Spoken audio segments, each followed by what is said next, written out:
luar biasa. Bahkan ketika terjadi pada mahsyar, ketika pada hari kiamat, manusia yang pertama yang bisa melewati jembatan Shiratal Mustaqim adalah Nabi Muhammad SAW. Nabi lewat itu jembatan keyakinan sampai, tapi begitu sampai Nabi tidak langsung pergi. Nabi duduk di sini, angkat tangan. Nabi nangis, Nabi mohon minta kepada Allah. Lihat umatnya yang lewat jembatan Shiratal Mustaqim jatuh, Nabi nangis. Nabi sambil angkat tangan, salim ummati ya Allah, salim ummati ya Allah, selamatkan umatku, selamatkan umatku. Di Shiratal Mustaqim Nabi masih doain kita karena sayangnya kepada kita.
ibu sekalian untuk hadir di Masjid Al-Hidayah dalam rangka memperingati Maulidnya Nabi besar Muhammad.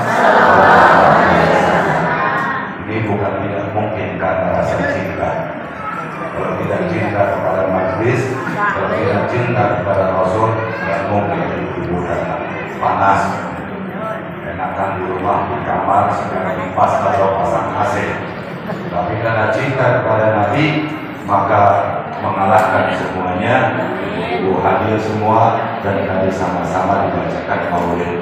Mudah-mudahan hadirnya ibu-ibu mendapatkan rahmat dari Allah, berkah dari Allah, dan dikumpulkan bersama-sama dengan Rasulullah. Salawat salam. Kemudian Nabi memiliki berapa sifat? 4 tadi. Sidik, amanah, sabik, watonah. Ada yang berburutan, ada yang terbalik, menjadi masalah yang penting benar. Yang penting betul aja ya. Jadi memang di dalam Islam itu akidah Islam itu ada 50. Disebut akidatul khamsin. Akidah Islam itu ada 50. Yang pertama sifat wajib bagi Allah, wujud, tidak, bahwa, mufalah, sampai selesai. Kemudian sifat jaiznya, sifat mustahilnya, wujud bahwa itu ada, mustahil tidak ada, dan seluruh kebalikannya. Kemudian sifat jaiznya, sifat yang mungkin bisa terjadi juga mungkin tidak. Itu semua sifat wajib bagi Allah ada 41 ya, wajib, jaiz, mustahil.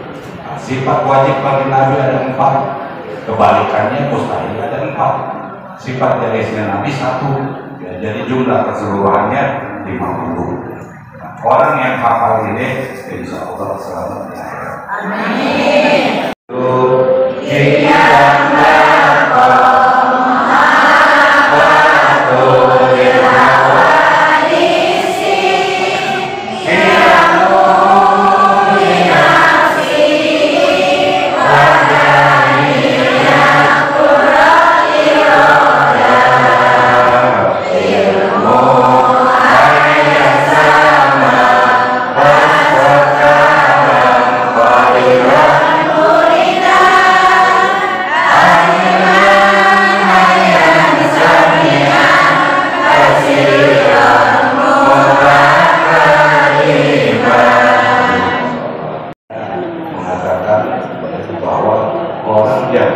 Tidak hafal sifat 20, maka keimanannya dipermasalahkan oleh ulama.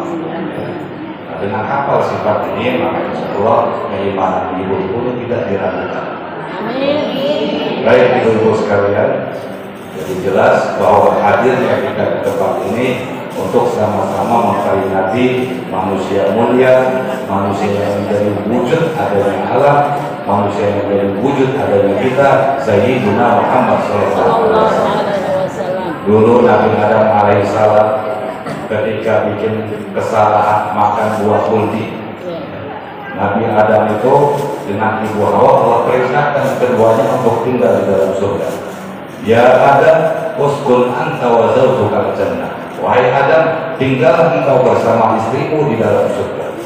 Wala taqrabu hadhihi syajarah fatakuna minadh dhalimin. Tapi jangan engkau dekati ini pohon. Kalau engkau dekati, maka engkau akan menjadi orang yang teraniaya. Nah, lalu setan menggoda. Setan datang, setan pakai gamis, setan pakai sorban, kepalanya dililit dengan sorban persis seperti pakaian ulama. Karena setan itu asalnya orang ahli ibadah. Dia punya nama di langit pertama, namanya Abid, artinya orang ahli ibadah. 1000 tahun ibadah di langit menjadi imamul malaikat, imamnya malaikat. Setan yang jadi imam 1000 tahun, malaikat makmum semua. Jadi setan itu tahu seluk-beluknya surga. Nah, ketika Allah Subhanahu wa Ta'ala perintahkan kepada setan, kepada Abid ini untuk sujud tahiyat, memberi penghormatan kepada Nabi Adam, setan tolak. Kenapa? Karena setan sudah hidup ribuan tahun. Nabi Adam baru diciptakan oleh Allah, ibaratnya anak baru gede. Masa kita orang tua harus tunduk sama anak baru gede? Dia anak baru kemarin. Apa kata setan? Anak khairun minhum, aku lebih baik dari dia. Ketika Nabi Adam diciptakan dari 4 unsur, api, udara, tanah, air, itu malaikat aja takut. Allah perintahkan malaikat Jibril, coba kamu ambil tanah buat dibentuk jasadnya Nabi Adam. Jibril izin sama tanah nggak setuju. Jangan, aku tidak mau, aku tidak ridho. Tanah diambil buat diciptakan manusia. Karena sebelum penghuni bumi ini manusia, udah ada penghuninya, anak-anak jin. Penghuni dunia ini anak-anak jin. Cuma kehidupan mereka bebas, saling bunuh, saling bertengkar, saling berselisih, hukum-hukum riba. Lalu malaikat protes kepada Allah supaya bangsa jin ini anak-anaknya disingkirkan. Allah izinkan, maka malaikat turun, itu anak-anak jin ditepak dengan sayapnya, ada yang nyangkut di pohon jadi genderuwo, nyangkut di pohon jadi penunggu pohon, ada yang ditepak jatuh ke gunung jadi penunggu gunung, ada yang ditepak jatuh ke kali jeling jadi buaya buntung, ada yang ditepak ke selatan jadi ratu pantai selatan. Itu bangsa jin semua. Jadi disingkirkan oleh malaikat karena kehidupannya rusak di dunia, merusak. Nah, setelah bangsa jin ini sudah pada minggir, baru Allah mengatakan inni ja'ilun fil ardi khalifah. Saya ingin menjadikan bumi ini seorang pemimpin, yaitu Sayyidina Adam alaihissalam. Setan protes. Begitu jasad Nabi Adam yang dibuat dari tanah, itu tanah tidak ridho diambil oleh malaikat Jibril. Lalu Allah tugasin malaikat Israfil. Malaikat Israfil pun sama, gagal, tanah nggak mau diambil. Lalu Allah tugaskan malaikat Israfil. Nah, so malaikat Israfil tanah baru tunduk. Ini perintah Allah, ini izin Allah. Akhirnya tanah tunduk, biar rela diambil buat bahan pembuatan Nabi Adam. Makanya malaikat Israfil ditugaskan mencabut nyawa. Nah, setelah jadi Nabi Adam, setan lewat, dia lihat, oh ini jasad Nabi Adam. Kesel, marah, diludahin tubuh Nabi Adam tuh, jadi pusar. Pusar ini ludahin setan. Jadi tadinya asalnya nggak ada, begitu setan ludahin jadi pusar. Nah, setelah tercipta Nabi Adam, Allah perintahkan kepada setan, usjudu bi Adam, fasajadu illa iblis. Hai kalian para malaikat, sujudlah kepada Adam. Sujud penghormatan, bukan sujud persembahan, bukan sujud peribadatan. Sebagaimana sujudnya anak kepada orang tua. Ini sujud penghormatan, sujud pemuliaan, bukan ibadah. Boleh. Tapi apa jawab iblis? Dia Adam diciptakan dari tanah, aku diciptakan dari api. Kalau kita nyalain api itu api itu ada yang biru-birunya. Nah, setan dari yang biru-biru. Kita nyalahin korek api, kita dirikan, api tetap berdiri. Korek kita tundukin, dia tetap berdiri. Korek kita tidurin, dia tetap berdiri. Itu sifat api, sombong. Sombong. Maka manusia yang memiliki sifat setan, sifat sombong, rusak, hancur semua. Contohnya Fir'aun, contohnya Qarun, contohnya Abu Jahal. Itu memiliki sifat setan semua. Kalau manusia bikin dosa karena sombong, maka tobatnya susah untuk terima. Kenapa? Karena setan bikin dosa karena sombong. Tapi kalau kita bikin dosa karena kecerobohan, karena kelalaian, masih bisa Allah ampuni. Yurja ghufranuhu, masih bisa diharapkan ampunannya. Tapi kalau karena sombong, sulit diterima ampunannya. Jadi kita harus buang sifat sombong, merasa lebih baik dari yang lain, karena itu sifat setan. Nah, setelah Nabi Adam dan Ibu Hawa disuruh tinggal di surga, asal jangan deketin pohon kurdi, setan datang nyamar pakai pakaian ulama, pakai sorban, pakai gamis, datang naik ular. Itu menurut kisah kita di suatu ambian naik ular. Nah, sampai Yang pertama dibujuk istrinya Ibu Hawa. Kata setan, demi Allah, wallahi, dia pakai sumpah nyebut nama Allah.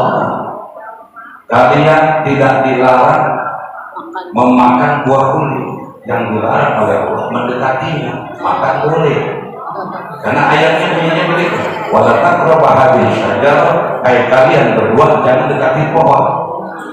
Kalian dilarang mendekati, makan mau boleh. Akhirnya Ibu Hawa makan. Itu berdua datang nyamperin pohon kuldi, kakinya melangkah ke tempat yang dilarang, maka kaki dibasuh kalau wudhu. Sampai ke dekat pohon, hubung-hubungnya kena ke situ daun, dibasuh kalau wudhu, nyasarnya wudhu. Terus dia metik pohon pakai tangan, tangan dibasuh. Dia makan buah pakai mulut, makan mulut kumur-kumur. Itu asal muasalnya wudhu buat mensucikan badan. Makan Ibu Hawa, enak banget. Bilang mana enak banget. Penasaran Nabi Adam, coba dikit, makan juga dua-duanya. Nah ini hakikatnya Nabi Adam dan Ibu Hawa. Hakikatnya bukan melakukan kesalahan, hakikatnya bukan sedang menjalankan adab kepada Allah. Kenapa? Karena setan menyebut nama Allah. Kehilapan, tapi tujuannya manfaatnya besar. Sebab makan buah itu Nabi Adam dan Ibu Hawa diturunkan ke bumi. Tanpa Nabi Adam turun ke bumi dengan Ibu Hawa, kita nggak ada. Nah, itu jalannya. Cuma makan buah kuldi, kita bayangin Bu. Nabi Adam tobat 300 tahunan lebih, minta ampun kepada Allah. Satu kekurangan yang Nabi Adam ampun, itu kekurangan ibadah. Kekurangan kita banyak. Istighfar juga musibahnya banyak istighfar, apalagi jangan sulit begini. Akan engkau ciptakan aku dan engkau kasih roh aku hidup, aku tidak kalimat di surga la ilaha illallah Muhammadur Rasulullah. Tidak mungkin dipahami orang sembarangan. Kenapa? Karena namanya disenderkan kepada nama Allah. Kayak masjid disebut Baitullah, maka mau di masjid disebut rumah Allah, mulia, tapi bukan berarti Allah tinggal di dalam masjid. Masa Allah tinggal di dalam masjid bareng kita? Tidak begitu pengertiannya. Kalau masjid, buyutumin, buyutillah. Masjid itu adalah rumah-rumah daripada rumahnya Allah. Dan nanti masjid-masjid ini yang digunakan buat ibadah, masjid itulah usisa di takwa. Masjid tiada dibangun kecuali untuk bertakwa. Nanti masjid-masjid ini selama jamaahnya pindah ada di surga. Amin. Para ibu sekalian, jadi Nabi Adam menyebut nama Nabi Muhammad, maka dosanya diampuni oleh Allah, kesalahannya diterima oleh Allah selama 309 tahun. Wakil 309 Nabi Adam yang ampun, baru Allah terima ketika disebut nama Nabi Muhammad, maka kita butuh itu. Tidak bersoal, tidak berjamaah, itu namanya tawassul. Karena kalau ngandelin ibadah kita, tidak mungkin. Kita punya nabi, para kali nabi yang angkat ibadah kita, nabi yang bisa nolong ibadah kita. Makanya peringatan Maulid ini harus jadi motivasi buat kita. Dulu ketika terjadi perang salib, umat Islam kalah. Mundur umat Islam, sepi umat Islam, tidur umat Islam. Maka ada seorang raja, namanya Raja Moldova. Dia mikir di mana cara bangunin umat Islam dari tidurnya biar pada semangat. Maka Raja Moldova kerjasama dengan Salahuddin Al-Ayyubi atau Salahuddin Al-Afghani. Kita bikin maulid Nabi, dibikin maulid Nabi di istana. Itu kambing, sapi, ribuan ekor dipotong. Dari mulai orang biasa sampai ulama besar diundang semua ke istana. Siapa ulama yang ahli sastra, buat sastra tentang lahirnya Nabi sampai wafatnya. Kumpul ulama-ulama. Ada Syekh Ja'far bin Hasan Al-Bandari, ada Syekh Atibah, ada Syekh Syaraf. Jadi kumpulan bukunya yang sekarang kita baca. Berjanji itu dulu nih. Kemudian Maulid Tiba, Maulid Adha, Maulid Syaraf Al-Anak, itu dibuat pada zaman kerajaan itu. hadir umat Islam semuanya sampai akhirnya mereka bangkit semangat lagi, lalu peperangan terjadi, umat Islam menang. Jadi jangan dibilang maulid itu bid'ah, maulid itu sesat. Siapa bilang maulid bid'ah? Zaman Nabi nggak ada, kata siapa nggak ada? Maulid zaman Nabi sudah ada, Nabi sendiri yang ngelakuin. Apa kata Nabi ketika ditanya, ya Rasul, kenapa tiap hari Senin engkau puasa? Nabi jawab, hari Senin itu dia maulidku, hari Senin hari kelahiranku, hari Senin maulidku, Nabi puasa, cuma caranya beda. Nabi merayakan kelahiran dengan puasa, kita dengan menyanjung Nabi, bertawasul kepada Nabi, udah ada sejak zaman Nabi. Jadi jangan dibilang bid'ah, susah masuk neraka. Itu orang dari itu aja bu. Dari nggak ada yang lain, awas hati-hati dengan sampai kita belajar kayak gitu. Mereka pakai dalil kullu bid'atin dolalah wa kullu dolalatin finnar. Tiap-tiap bid'ah itu sesat dan tiap yang sesat masuk neraka. Maulid bid'ah sesat masuk neraka. Tahlilan 3 hari 7 hari bid'ah sesat masuk neraka. Kemudian talqin sesat, semuanya disesatkan. Semuanya dibilang masuk neraka. Dalilnya cuma satu, itu aja. Dia nggak paham dalil itu, harus dikaji kalimatnya. Kullu mauludin, kullu bid'atin. Kullu itu di dalam ilmu kata bahasa Arab ada 2. Ada kullu yang artinya sebagian, ada kullu yang artinya semua. Disebut kullu ba'at dan kullu jami. Jadi kullu di sini kullu artinya sebagian. Kullu bid'atin tiap-tiap sebagian bid'ah, bukan semua bid'ah. Kalau itu makan pakai sendok sesat kalau masuk neraka. Jangan nanti nggak pakai sendok, pakai tangan 3 jari. Nabi makan 3 jari pakai tangan. Zaman Nabi nggak ada baju koko, nggak ada kopiah begini. Zaman Nabi nggak ada orang pakai sepatu pantopel. Zaman Nabi nggak ada motor, mau usaha naik onta. Apa iya dia kerja naik onta?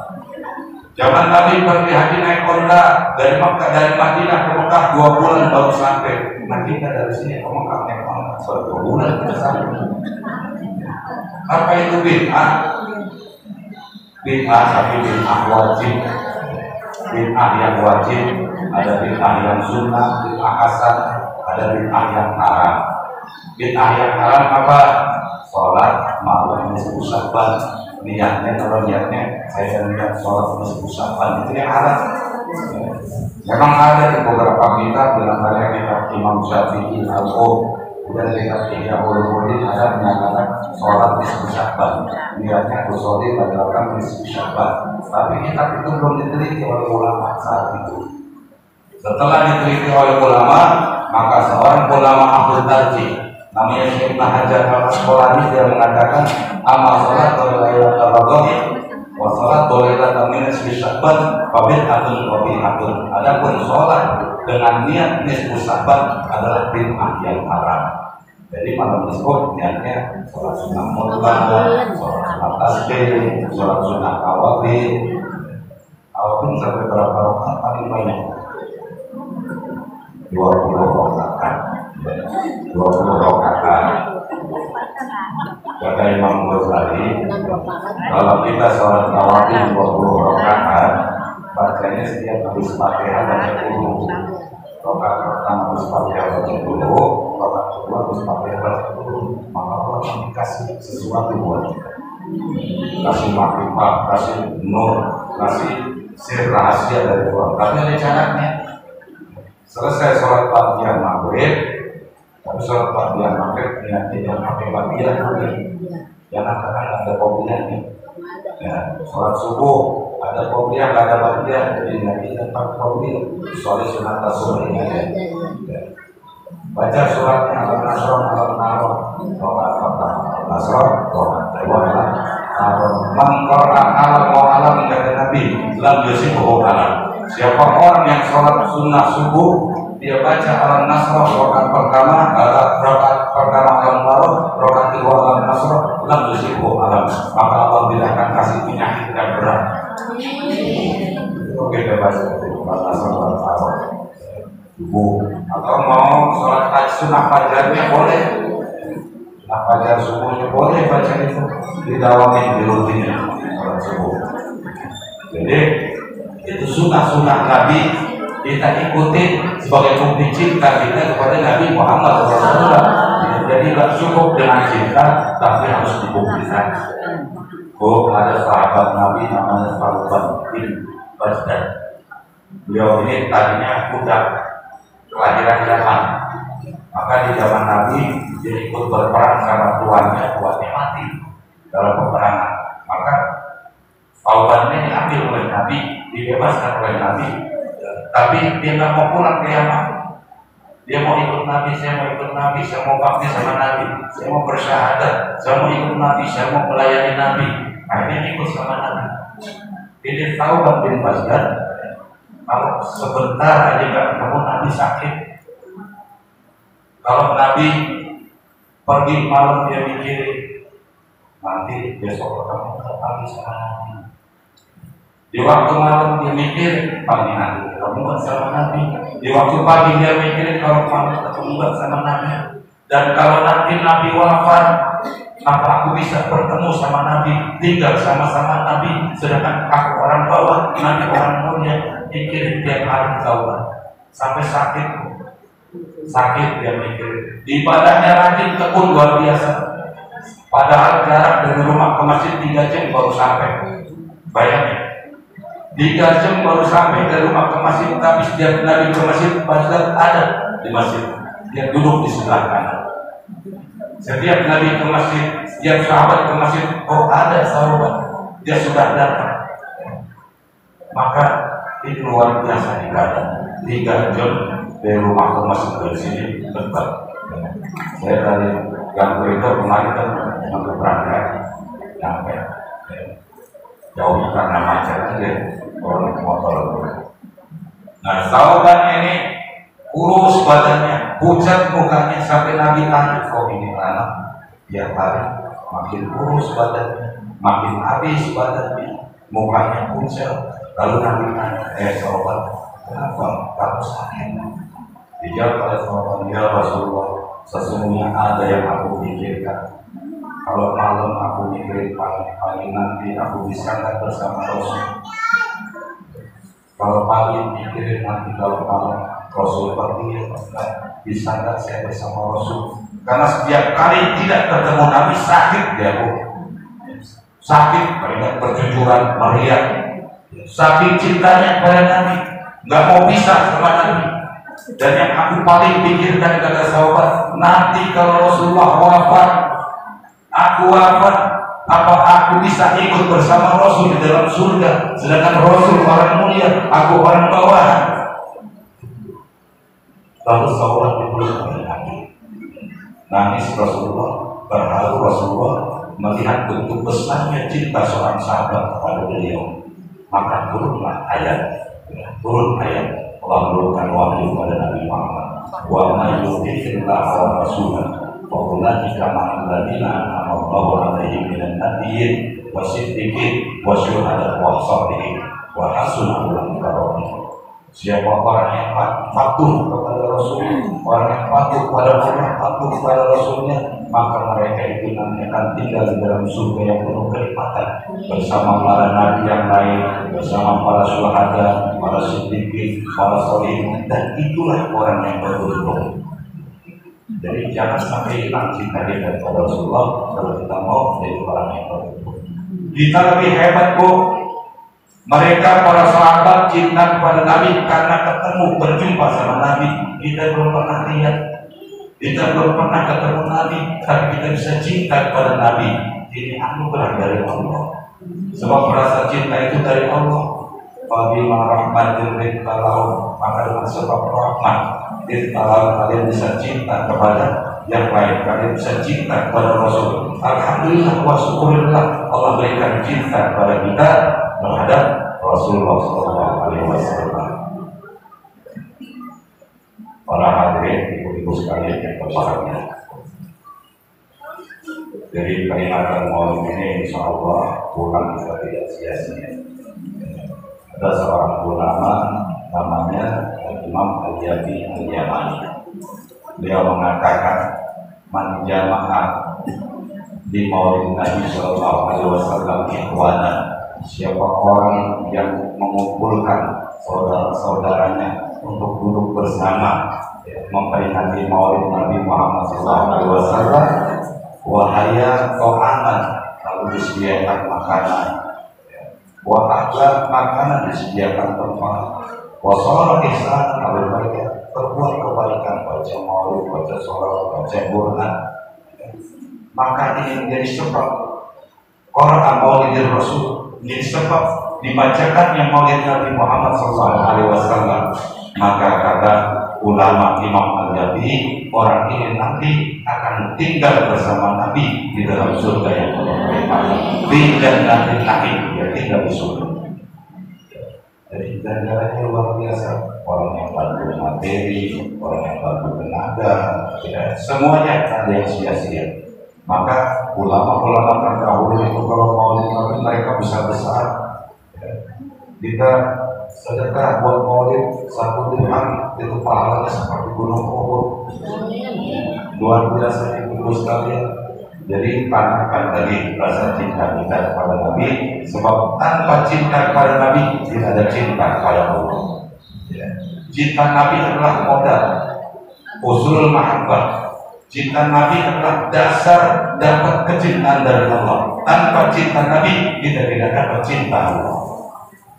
Kata Allah, "Qul in kuntum tuhibbuna Allaha fattabi'uni." Siapa, kata Allah, hai Muhammad, katakan kepada umat, jika mereka cinta kepada Allah, ikuti aku, ikuti Nabi Muhammad. Kalau mereka bisa ikut pada Nabi Muhammad, maka Allah ampuni dosa-dosanya. Huwa dia Allah, Ghafurur Rahim, Maha Pengampun dan Maha Penyayang. Jadi kalau lagi sholat, baca sholawat. Di dalam sholat kita baca berapa kali sholawat? Sholat 5 waktu, tahiyat awal, tahiyat akhir kita baca. Sampai sholawat Ibrahimiyah, Allahumma sholli ala sayyidina Muhammad wa ala sayyidina Muhammad, terus sampai ke alamilah innaka Hamidum Majid. Ini bacaan yang kita baca di dalam sholat bahkan menjadi rukun. Kalau kita sholat, kita baca sholawat, tak sah sholatnya, dia rukun. Rakaat pertama Allahumma sholli ala sayyidina Muhammad. Rakaat kedua Allahumma sholli ala sayyidina Muhammad wa ala ali sayyidina Muhammad. Sekurang-kurangnya sampai situ. Jadi lebihnya sampai di alamilah.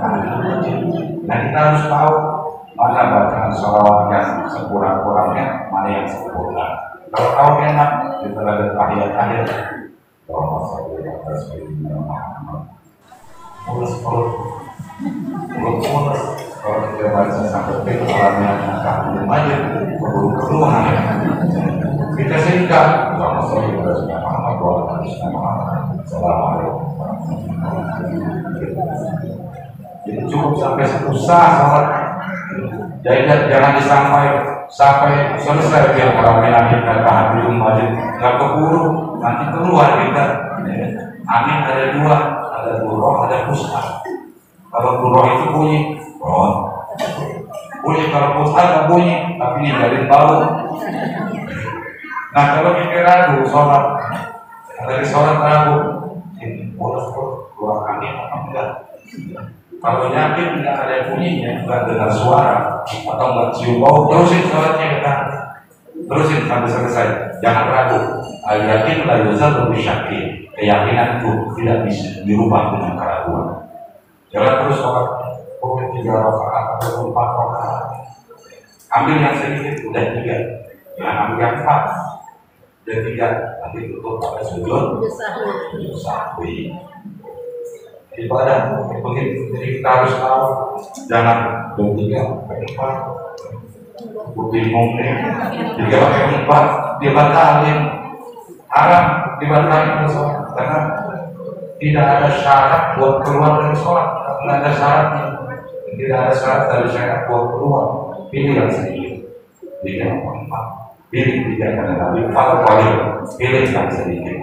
Nah, lupa niat, sholat lupa niat.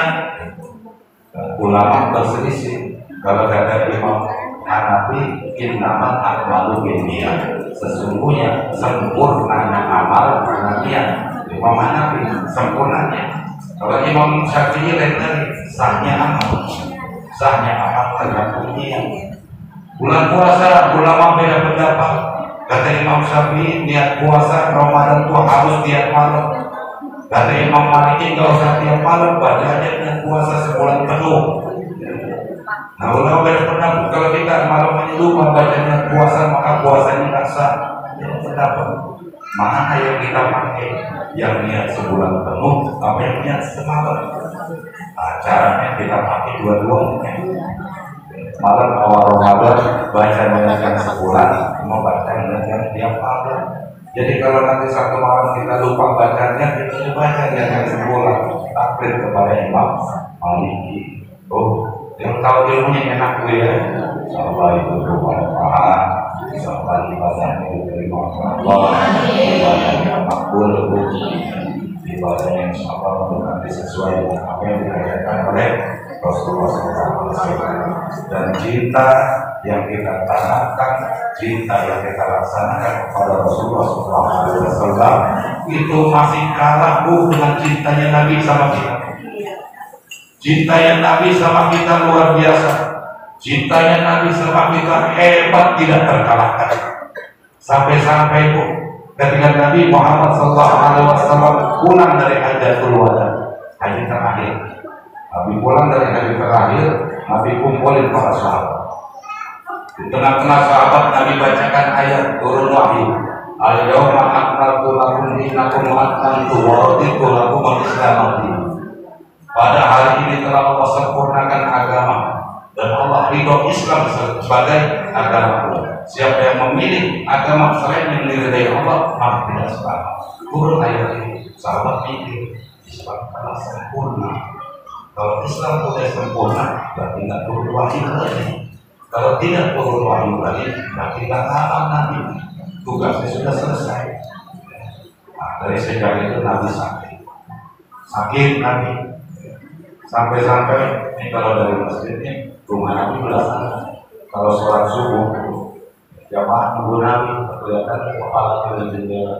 Oh Nabi kelihatan. Sahabat lihat, sahabat saya lihat Nabi sakit, tidak bisa bangun, meriah, menggigil badannya. Kata Nabi, coba suruh Abu Bakar ganti aku menjadi imam. Sampai pada Abu Bakar teman-teman. Saya tidak biasa berdiri di tempat yang biasa Rasulullah berdiri. Tapi Rasul pesannya seperti itu. Maju Abu Bakar berdiri di pemimpinan Allah. Gak sanggup sahabat Abu Bakar mundur lagi. Mundur lagi gak sanggup. Akhirnya coba datang lagi ke Rasul. Abu Bakar tidak sanggup ya Rasul. Akhirnya Rasul dipotong sakit dibawa ke masjid mengimami jamaah sholat subuh. Kesana seterusnya sakit Nabi makin parah. Datang malaikat ketok-ketok pintu. Assalamualaikum. Saat itu ada putrinya Fatimah. Dia buka orang seorang orang anak takut Fatimah. Ayah tanda-tanda, tapi suaranya angkat, suaranya berwibawa. Kata Rasul, bukan itu tamu ayah. Malaikat datang, mau minta izin, mau cabut nyawa Rasul. Minta izin bu, kalau kita mau izin, cabut aja. Datang minta izin, masuk akhirnya malaikat, ringkasnya masuk. Malaikat Jibril duduk dengan sisi kepalanya, mereka bercabut nyawa dengan kaki. Ya Jibril, sebelum dicabut nyawa kami tanya ya Jibril, bagaimana umatku kalau aku tiada? Kata Jibril, semua umatku masuk surga, wahai kekasih Allah. Tenang kan? Oke. Nabi tanya umatnya, bukan anaknya, bukan istrinya, umatnya. Lalu Nabi tanya, minta gambaran terasa sakitnya dicabut nyawa. Ibu tahu kain sutra, halus, lembut. Ibu tahu pohon duri. Nah, sakitnya dicabut nyawa seperti pohon duri di lapis kain sutra lalu tarik mereka. Sakitnya seperti itu. Sakitnya dicabut nyawa seperti hewan dipotong-potong, disayat-sayat lebih dari itu. Maka Nabi Muhammad menangis. Nabi nangis, kalau begitu ya Allah, saya minta rasa sakitnya dicabut nyawa umatku, pindahkan semuanya, biar aku yang rasakan. Nabi tanggung rasa sakit dicabut nyawanya kita, Bu. Nabi tanggung, Nabi yang rasakan, sampai malaikat tidak sanggup melihat ketika ruh berjalan dicabut dari mulai kakinya terus sampai ke dadanya. Malaikat menangis, tidak sanggup melihat Rasulullah Sallallahu Alaihi Wasallam menahan sakit, menahan perih, dicabut nyawa, karena seluruh rasa sakit umatnya oleh Nabi tanggung. Begitu besar cintanya Rasulullah kepada kita, luar biasa. Kita tidak seberapa, maka tanamkan rasa cinta kita kepada Rasulullah. Rasul cinta kepada umat, bukan ketika nyawanya sampai kerongkongan, Nabi minta stop. Nabi minta lagi kepada Allah, ummati, ummati, umatku ya Allah, umatku ya Allah. Semoga umatku sholat, semoga umatku melindungi yang lemah. Lalu akhirnya Nabi menghembuskan nafas yang berakhir. Masya Allah, luar biasa. Di saat sakaratul maut, Nabi ingat kepada kita, Nabi ingat kepada umat. Rasa sakit kita ditanggung oleh Nabi itu luar biasa. Bahkan ketika terjadi pada mahsyar, ketika pada hari kiamat, manusia yang pertama yang bisa melewati jembatan Shiratal Mustaqim adalah Nabi Muhammad SAW. Nabi lewat itu jembatan keyakinan sampai, tapi begitu sampai, Nabi tidak langsung pergi. Nabi duduk di situ, angkat tangan. Nabi nangis, Nabi mohon minta kepada Allah. Lihat umatnya yang lewat jembatan Shiratal Mustaqim jatuh, Nabi nangis. Nabi sambil angkat tangan, salim ummati ya Allah, salim ummati ya Allah, selamatkan umatku, selamatkan umatku. Di Shiratal Mustaqim, Nabi masih doain kita karena sayangnya kepada kita. Maka kita umat Nabi Muhammad, umat yang beruntung, khairul ummah, sebaik-baiknya umat. Mudah-mudahan kita bisa menjaga kecintaan kita kepada Rasulullah. Ibadah-ibadah yang sunnah sedikit-sedikit bisa kita kerjakan, dari mulai sunnah qabliyah, sunnah ada 30, ada sunnah ucapan Nabi, ucapan kita harus berakhlak, ada sunnah perbuatan Nabi, ada sunnah ketetapan Nabi. Bapak Ibu sekalian, barangkali ini yang dapat saya sampaikan, mudah-mudahan menjadi motivasi, jadi semangat buat kita untuk tetap mengikuti sunnah-sunnah Rasulullah Sallallahu Alaihi Wasallam. Lebih kurangnya mohon maaf. Wassalamualaikum warahmatullahi wabarakatuh.